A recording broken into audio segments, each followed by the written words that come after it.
Hey everyone, Michelle Seidling here with another episode of Food Experience Unplugged. Today we're exploring eating disorders and how to rebuild your relationship with food after an eating disorder. Here to help us do that is Carol Hanson, a conscious wardrobe stylist based in the UK. Carol not only overcame her eating disorder many years ago, but she also let that experience heavily influence her relationship with food as well as her life and career choices.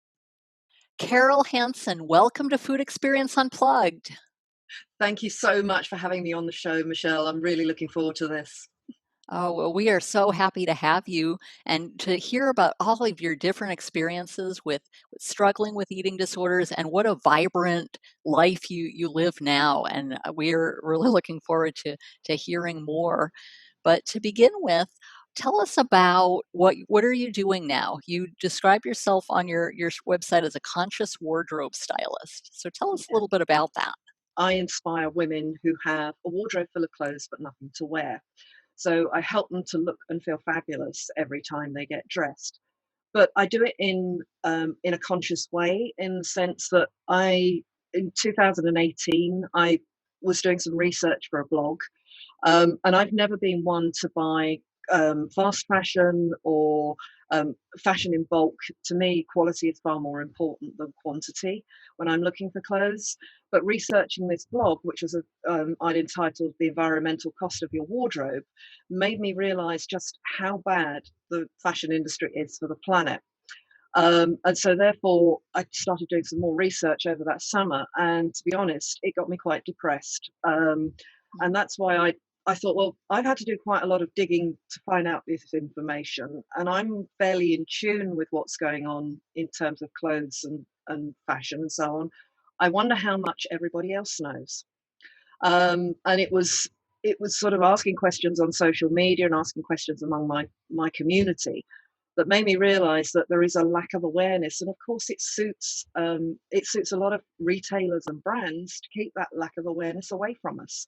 And so that's why I use my styling.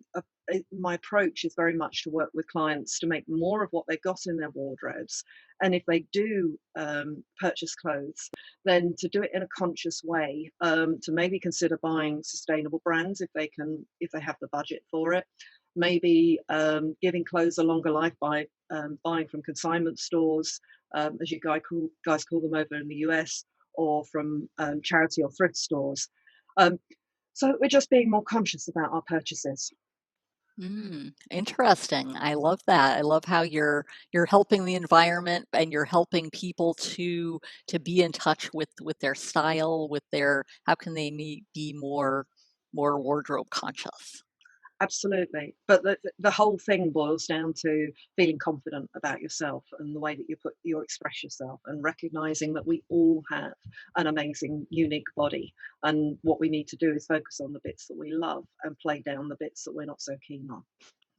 Interesting. Yes. And I love how you bring that out, in your work, of course, and also on your site, because you had mentioned we're talking today about your experiences, battling an eating disorder over many years, but you also really highlight it as a tool with body image, with styling on your website. And why did you choose to really spotlight that aspect of your experiences? It was an awakening that I had, because in 2013 I bought a business, as you do, with no experience in fashion, e-commerce, or marketing. I went out and bought an existing online boutique. Call it a senior moment if you like. Um, and as I started to try and run that business and build brand awareness online and offline as well, although it was a virtual boutique, I found that I was attracting more and more women who wanted to talk to me, not about clothes per se or buying clothes, but the issues they had with clothing, the issues they had around nobody makes anything for me. I don't know what suits me. Nothing looks right. And they weren't all buying objections, although some of them, could have been dressed up as that. But when I looked into it a bit further and started digging into it and saying, well, if there's this many people, this many women telling me these things, there's got to be something more to it than simply about the clothes. And I did some more research, and it really came down to the fact that how many women suffer from body confidence issues. And it was a real light bulb moment for me. So there I was running this boutique, and then suddenly coming to this awakening, and understanding how extensive the issues were with body confidence. And then I put the two together in terms of my own experience of what I'd been through for over 20 years with an eating disorder. And suddenly thought, well, maybe I can use that experience and my feelings now about my body, but that empathy that I have when women look in a mirror and say, I don't like what I see, and it's not what everybody else sees about them either. And see how I can use that to basically work with women to help them feel more confident about themselves. So, in a long winded way, that's why I play out that side about and talk about my eating disorder, because I feel it does give me an empathy with the people that I'm helping that don't like what they see in the mirror. Mm, yes. And so do you, as you're consulting with people, do you talk about their backgrounds as well? Or is it more, strictly fashion oriented? That depends. But yes, I mean, people's feelings about the way that they feel about themselves is important, because you can't get that confidence unless you acknowledge those feelings in that sense. But the way that I do it when I'm working with people, and we're looking at, I ask them to tell me, first of all, what parts of their body is it that they actually love and they like. And some of them might struggle with that for a while. But we delve down on it, and even if they can only get to the point where they're saying maybe, oh well, okay, I like my eyes, right, let's focus on that. Let's look at what colors are going to bring the colors of your eyes out and make your eyes sparkle. Let's look at what necklines will draw attention to your eyes, maybe what accessories we can use. Now tell me, when we've kind of enhanced the bits that you do like, let's look at the bits you're not so keen on and how we can play those down. And some of that will come back down to background and their attitude towards clothing, and their approach towards their body. But I'm not a trained counsellor in eating disorders or body dysmorphia or anything like that. So I am also careful not to get myself going down a route like that. I would rather refer someone on if I believe that they've got issues or they need to talk to someone. What I'm all about is showing them how they can work with their lovely, amazing, unique bodies to showcase them and make them look fabulous, and not to feel the way that they do about themselves, if that makes sense. It does. I love that. I love how you're really spotlighting, helping them to have a positive body image. And you undoubtedly have that with your current work and your style. Mhm. But it wasn't always like that. So could maybe let's kind of flash back a little bit to your when you first were struggling with food, struggling with an eating disorder. Will you tell us a little bit about how that got started and a little bit about the struggles?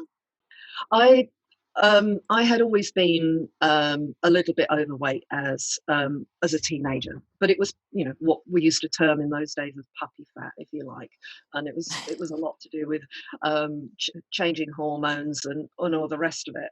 But it was also to do with the fact that when up until the age of 6, I hadn't really eaten properly, and most of that was, or that wasn't to do with an eating disorder or how I felt about myself. That was to do with the fact I had really bad tonsillitis, and at the age of 6, I finally had my tonsils removed. Um, and so after that, all of a sudden, I developed an appetite and could eat again. So I do believe at that stage that my mum was so excited, bless her, that I could eat again. And there wasn't the same nutritional guidelines and advice that there is these days. And I won't say that she overfed me, but she encouraged me to eat. So there wasn't a real check on what I was eating to a degree. So yes, I probably put on a little bit of extra weight from that. But then I went through an awful lot of trauma when I was a teenager. So, excuse me, on the day before my 14th birthday, my mother tried to commit suicide and she took an overdose. And I came home. Oh, My father and I had gone shopping, and we came home and I found her. wow, And I'm so sorry. Wow. please don't worry about it, because it Mm, kind of explains the backstory. And um, and she'd taken an overdose, and all she could basically say, which wasn't very coherent, was it was the best birthday present that she could give me. And she was then she was suffering from depression. She had been suffering from depression basically since, I think, for a very long time, probably since she'd become an adult herself. But she'd had a particularly bad episode, and then she was hospitalized for about a year.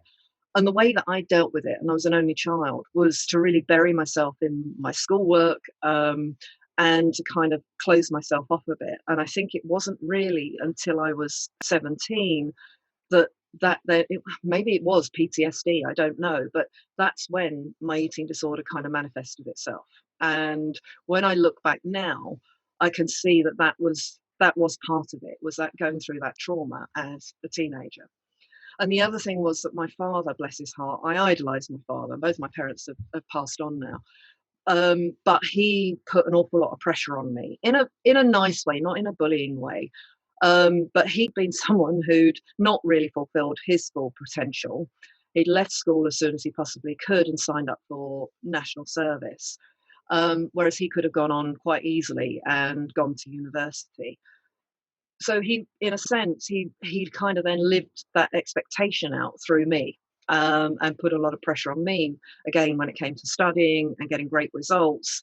And I think those two combined pressures um, didn't help. And then at the point when I met the guy who's now my husband, and he remarked that he could see a little bit of puppy fat. What's that around my waist, my rib line? That's what then was the absolute trigger for my eating disorder, and it went downhill from there. And I was very clever at hiding it. I was very clever at kind of trying to make out that there was nothing wrong. And people did start getting worried about me. But by then, as I say, it started when I was about 17, but it wasn't long after that that I turned 18. And by then, it was pretty much down to me. I was an adult. It wasn't as though my parents could do an awful lot about it.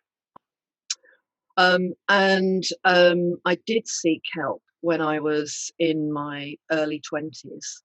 Um, but it got to the stage, and in those days, I mean, this was back in the 80s, and there wasn't an awful lot of counselling or support around the side of the mental health side with regard to it. It was about the physical side and how do we get someone eating again and up to a healthy weight. And I appreciate that um, with extreme cases of eating disorders, now they focus on that side, or certainly do in the UK, before they then seem to get to the mental health side.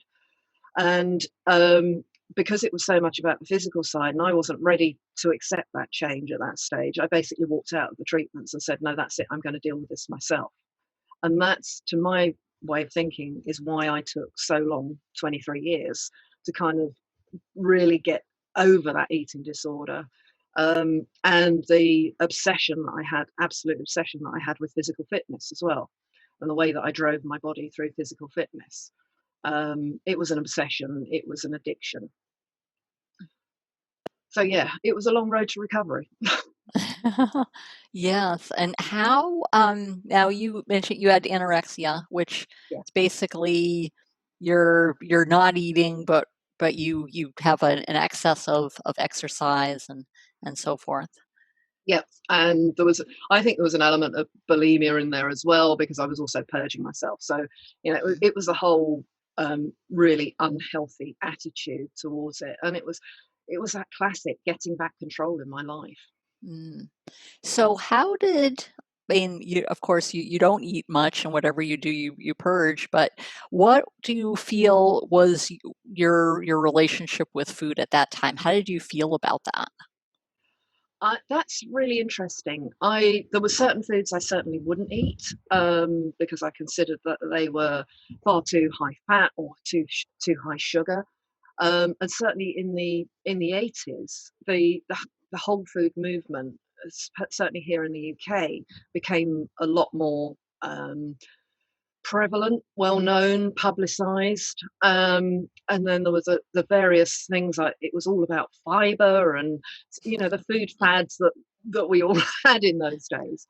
So it was very much about me cooking healthily for people. I had to be in control in the kitchen. You know, I hated my husband cooking a meal for us. And it was very much you eat my way or you don't eat in that sense from that point of view. And again, it's about control, isn't it? And it's about being able to monitor. But I loved cooking, and I have read since that there's an awful lot of people that do go through eating disorders that do love cooking, and preparing food. And I suppose again, it's partly to do with having that control over it, but it's also about, you know, being able to prepare, knowing what's going into the food. I used to do an awful lot of cooking, but it was very much around, as the fashion was then, low fat, low calorie, and eating healthily, eating whole foods. And of course, my portion sizes weren't great either from that point of view. And I would restrict. There were certain foods, as I said, I just wouldn't eat at all. I would restrict. Mhm. So you loved cooking, you loved making a variety of different things, Yeah. but when it came to the eating part, you yourself, what was the, I guess, if you recall, what were your thought processes in that? You loved the cooking, you yourself didn't love to eat, but perhaps you enjoyed sharing that food with others? Absolutely, yeah, very definitely. But it was always me who would be serving up as well, so that portion control was very small. And what was going through my head at that time was, well, if you do eat too much, then you can just purge it afterwards. So it's kind of again, there was a two-edged sword going on it, that whole process. And I can even remember coming, with a friend's barbecue. We'd met them for lunch, and then we were going to have a barbecue later on in the evening. And I came home in the afternoon on the premise that I had to feed the cat. Um, but I put my running shorts. Yeah, but the crazy thing is, I then put my running shorts on and went out for a run so that I could then go back and enjoy the barbecue afterwards. I mean, how crazy is that? But Mhm. that was the kind of way that I thought about it all the time. And it was, I had to weigh myself every morning when I got up. And if the scales had gone down, then that was great. I had a good day. If the scales had gone up, even if it was like a few ounces, then that wasn't great news. If it stayed the same, then okay, I could cope with it. So there was a control all of the time. Mm, okay. And so what was now you had that for, you mentioned, over 20 years. What was the tipping point that led you to finally get the treatment that you needed, get the help that you needed? Um, there wasn't a tipping point, and there wasn't a getting the help at the end of it. I came out of Mm, it, although I got the help in the 80s when I really was struggling at the beginning. I didn't go mm, back and see doctors after that. There were a couple of milestone moments, I guess, and I think the first one of those was in 91 when we was starting to try to have a family, and I couldn't get pregnant. And we started on the infertility route, and then my husband and I just didn't feel right going on the infertility route. It didn't. Pardon me. It felt too invasive. We felt like we were on a machine. Um, but as a result of that, they started to look at doing some more tests because it was me. I couldn't have children. And they then discovered that I'd actually had my menopause when I was in my early 20s. mm, And they could never tell me whether that was as a result of my eating or whether that was a genetic predisposition that I'd had. Um, but of course, I always carried it around that it was my eating and what I'd done to my own body. And so I suppose that was the first kind of wake up call, if you like. The second wake up call was really in the early 2000s, and that was about how I was doing so much physical damage to my body. And it wasn't to do with the eating, the purging side of it so much, it was to do with the exercise. You know, I was exercising 7 days a week. I would go out for a run first thing in the morning. I would then go for a swim, and I would then do a step aerobics class in the evening. So mm, I was really putting my body through it. All of it was high impact. All of it was um, designed to burn lots of calories. There was no balance in there at all. And I was unrelenting. It didn't matter whether I was sick. I even went running when I had a plaster cast on my arm when I'd broken my wrist, for God's sake. mm, Um, And it was an obsession. But my body was coming up with some aches and pains, and I would kind of go, oh, I can work through that. But it wasn't really until 2003 when we were abroad at the time. We were in France, and I'd gone out running first thing from the hotel in the morning, and my hamstrings literally went into spasm. They seized up so much I couldn't even walk, let alone run. And that Oh. to me was probably the biggest wake up call in terms of what damage I was doing to myself, and the fact that I had to reconsider and think about it. Because if my body wasn't going to carry me, then you know it was a big aspect of my life that wasn't working properly. Um, and I think it was really from that point on when I started again another big wake up call that um, I started to progress in the right way as well. Mm.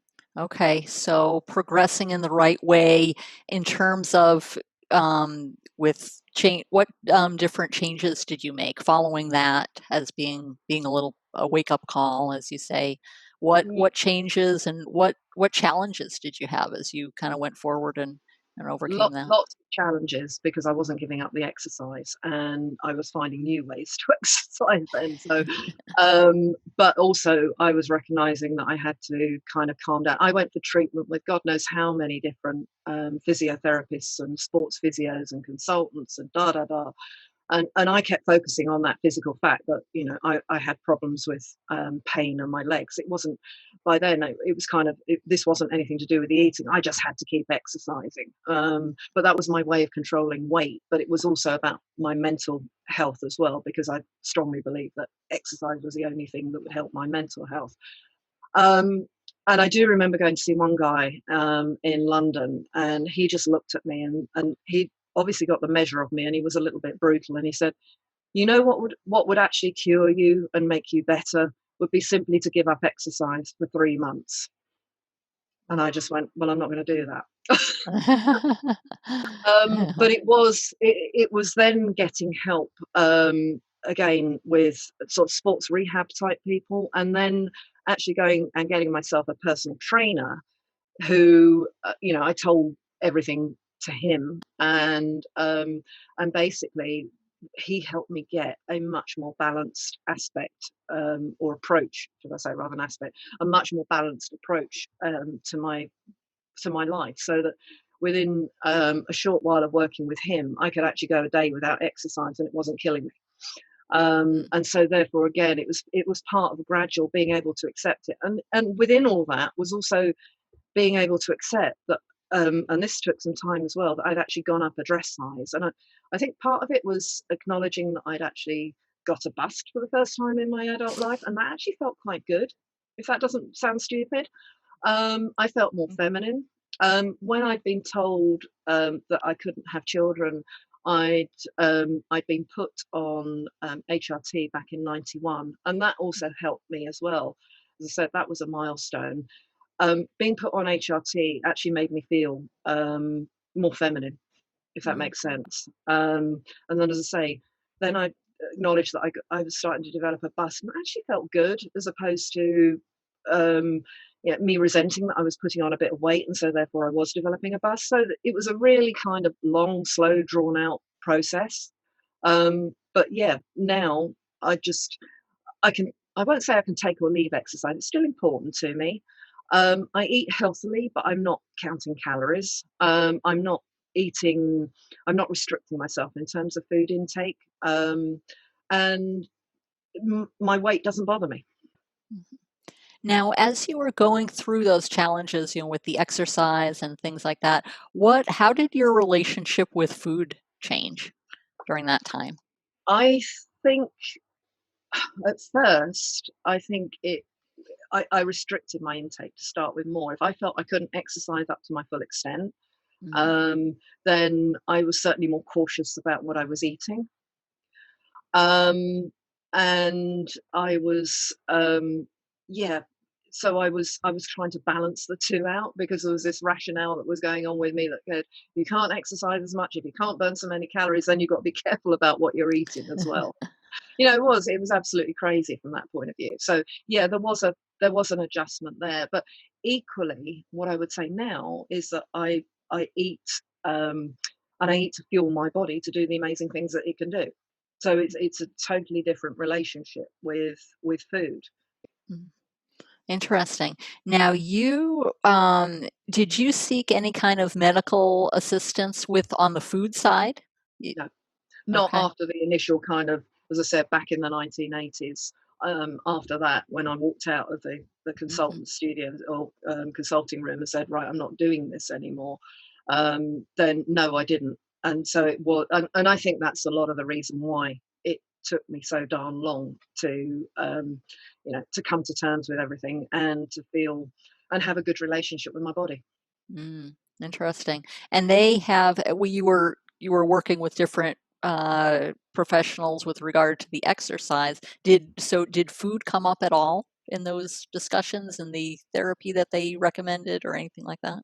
No, because they were they may have recognised, and I had put on a bit of weight by the time I Mm, got to that stage where I was with professionals, so um, who were helping treat the kind of all the hamstrings, the aches and pains, the hip pains, all of that kind of stuff. So I had put on a bit of weight. I didn't look as though I was suffering from an eating disorder by that stage, um, but I still didn't have the right, at that stage. Even though I got the physical pain, and I still didn't have the right attitude towards food, but I didn't look as though I was suffering from anorexia as I did when I was younger. mm. So Okay. S- is that other than the sort of treatment that I'd had when I was put on HRT and stuff like that, and encouraged to eat more calcium and yada yada, and all the things that they talked about because they were concerned about osteoporosis because I'd had my menopause so young, and also because I was underweight at that stage. mm. Okay. So how did that relationship with food, how did you really make the transition to food is okay, food is helping me, that type of thing? If you didn't get medical help, but you're kind of working it out yourself, you were going through some type of transition. Tell us a little bit about that. I think it was very much about kind of giving myself permission that it was okay to be okay about food. It was about mindset, and it was gradual. And I gradually let my husband start to come into the kitchen and do and cook because he's actually a really good cook. Um, and and so it was much more gradual. I mean, one of the things that I used to do was I would be very specific about what foods I would eat during the day so that it looked more normal at night, if you see what I mean, Hmm. when he and I ate together, which again is all about that control and manipulation, isn't it? Um, but that gradually kind of eased, but it was so gradual. It was almost like I just had to kind of reset the clock and do it at my pace and under my terms, if that makes sense. It does. So I like the gradual. Interesting that you were able to do that yourself. A lot of people with eating disorders, they need different the food aspect of medical assistance, I, but you were able to really work that out in amongst yourself. So that's super. That's great, and that's really. I'm glad that you had the support of your husband and perhaps other family members as well. yeah, I mean, definitely my husband. I mean, we've been married now nearly 39 years, so he's seen he really has been a rock for me from that point of view. And yes, my parents when they were alive as well, and close friends uh, that were aware that I had a problem were very supportive too. But it wasn't something that we really discussed. So it really was my parents and my husband, but more my husband than anything else in terms of the support. Yes, we would have arguments about it at times, absolutely, because he would get utterly frustrated that he couldn't help me and that he was seeing me trying to destroy myself in that sense, and it created an awful lot of stress and tension in the early days of our marriage. Mhm. But we got through it, and the fact that we're still together says something. Definitely. So, and you're now that transition. Have you career-wise, have you always been in fashion, or was that a recent type of development? No, my background is that when I was looking around when I was still at college as to what I wanted to do, because like a lot of teenagers, I went through, oh, I'm going to be this, or I'm going to be that, or I'm going to be the other. And I'd set my heart on the fact that I wanted to get into fashion buying. So there was a passion for fashion even back in those days. And I worked in a fashion boutique and, at weekends and in the school holidays and the rest of it. But when it came down to it, I couldn't get onto a training scheme to become a fashion buyer, and I wasn't really prepared to settle for anything else. And also the types of stores that I was looking at, they were the kind of the top end stores, and that's where I'd set my sights ridiculously high. Um, and so I kind of fell into what I ended up doing, but which was accountancy, and which is a long way away from fashion. I appreciate that. It's almost like a polar opposite.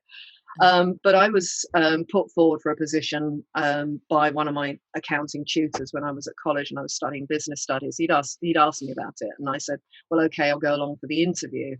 And I ended up, as I said, falling into it. But in a sense, accountancy was a kind of place where I could be, because it was back office, it was back end of a business, and was for someone that was struggling with what everything I was going through with my eating disorders, to being in a high pressured environment that a fashion buyer is in, and all the kind of negotiating and the rest of it. I don't think I could have coped with that, with the way that I felt about myself back then. So in a sense, I didn't push myself out of accountancy in that way, and I actually ended up staying in accountancy for 19 years. But that did include 9 years of running my first business, which was an accountancy outsourcing business. And I set that business up at the point when I'd been told that I couldn't have children back in '91. So it became my baby in a sense, and I really was in denial about the fact that I think that I couldn't have children. And it wasn't that I was particularly maternal, and some of that may have been to do with all the hormones that were going on with the eating issues and everything as well. But it was the fact it was taken away from me, and it wasn't my choice. So that's why I believe I went into that real denial stage and buried my head in setting this business up, making it really successful, and forgot about my husband in that process, and the fact that he may also have been struggling with the issues of going through and accepting that we weren't going to have children together. And so that's why I ended up then giving that business up, because it came to a crunch point with my marriage, and that all through the 1990s, I got my eating disorder stuff going on, the intense exercise going on, building a business up, and totally ignoring the fact that I hadn't dealt with the fact that we weren't going to have family together. So it was a real pressure cooker that was going on throughout that. So then I went back into corporate, initially in finance and then in more general management. And then it wasn't until 2013 when I decided, as I say, I wanted to set up another business. And I thought, well, let me get into that fashion world. And that's I was going around looking for a business for sale, and that's how I ended up buying the fashion boutique. Mm. Now, did your background with the eating disorders, your being more open about it, did it occur from the very beginning when you first bought the boutique? No, I wasn't open about it to start with. And to be honest, when I first had the boutique and I was blogging and marketing that boutique, I hid my personality, and it wasn't an intentional thing in sense of wanting to hide the eating disorder and stuff. It was more about wanting to pretend, or give the impression rather than pretend, that the business was bigger than it was. So I didn't talk about me personally. I gave the impression that there was a team behind, kind of, which is Sure. quite that's not an Hmm. unusual thing to have done, particularly back in that sort of time scale. But I was talking to a PR friend of mine, and she was saying, bring your personality into it. And at first I did that by talking about me and sort of styling myself and stuff like that, particularly when I started to get into styling. But it wasn't probably until 2016 that I think it was then that I decided to blog about Eating Disorders Awareness Week, which over here in the UK is the last week in February. Mhm. And that's when I decided to come out about my story.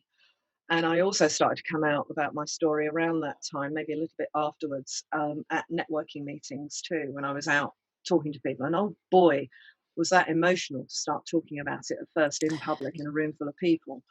Mm. Um, but the more I spoke about it, A, the easier it became. But it also then, I think, got me, um, people started to relate to me a lot easier and why I was doing what I was doing in terms of styling.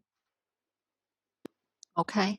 So do you feel that how your because your outlook on your business probably changed as you were able to share your experiences? Yeah, I think they did. It became much more about my brand and who I was, and who was behind that brand, and why I was so passionate about having a body image, a positive body image, being confident about yourself. So yes, I absolutely do think that it changed my approach to the whole thing, in that sense, and made it my real goal to. And I used to, be very into. Well, I'm not used to be. I still am, but it's just about balance and what areas you emphasize. I was very into, creating more diversity on the catwalks as well, so that we reflect society on the catwalks. There's an amazing organisation over here in the UK called Models of Diversity, which is all about, representing society on the catwalks, whether it be, differently abled people, whether it be people who are different body shapes and sizes, different ethnicities. The whole thing is, that's their mission, is to get away from this whole ideal stick thin model that has been so prevalent in our society for so long. So yeah, I did a fair amount of sort of kind of, work in promoting that side of it as well. Mm. And do you feel that does that help to promote, you're promoting different body sizes, different situations. Um, have you encountered anyone who that has helped in terms of battling eating disorders or battling other struggles? Are you aware of anything like that? Not aware of it that I've had a direct influence on it, no. Mhm. But um, I do get a lot of comments and feedback from clients that they can relate to the fact that I've been through stuff, but that also that I'm very much a promoter of, it's not one size fits all, and we shouldn't all be, um, trying to attain an unattainable, body shape, body size. And I've been very vocal about, airbrushing models and, the types of things that creates this feeling of, impossible standards to attain that then, increases people's negative feelings about themselves. Interesting. I Now, of course, body image has to do with eating disorder. There are many different aspects of it, as you've explained with your story.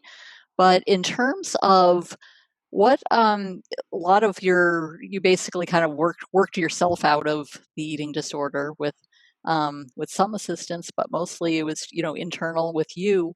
Are there particular resources that you would recommend for people who are just struggling with any type of eating disorder, whether it be anorexia or bulimia or some combination of other eating disorders? There is I know there are, organisations in the US as well, but obviously I'm based here in the UK, and there is a leading charity here in the UK which is called, Beat, which is all about beating eating disorders, and they, have a great source of resources of whatever type of eating disorder it is. They have, resources for people who may be struggling, for parents and carers, who may be lost on how they help someone who is going through, an eating disorder, awareness for, teachers and, people who may be caring for people. But it's obviously not all about children because, eating disorders can affect anybody at any stage of their life. It's not just simply about, the kind of the stereotypical thing that we think about it being a teenage girl who's going through a problem. It's far from that. So they have an enormous wealth of resources, and as I said, of all different types of eating disorders as well. So that's where I would signpost anyone in in the UK. I've also got a psychotherapist friend who, while she doesn't specialise in eating disorders, does see patients who struggle with eating disorders because she focuses a lot on helping younger women.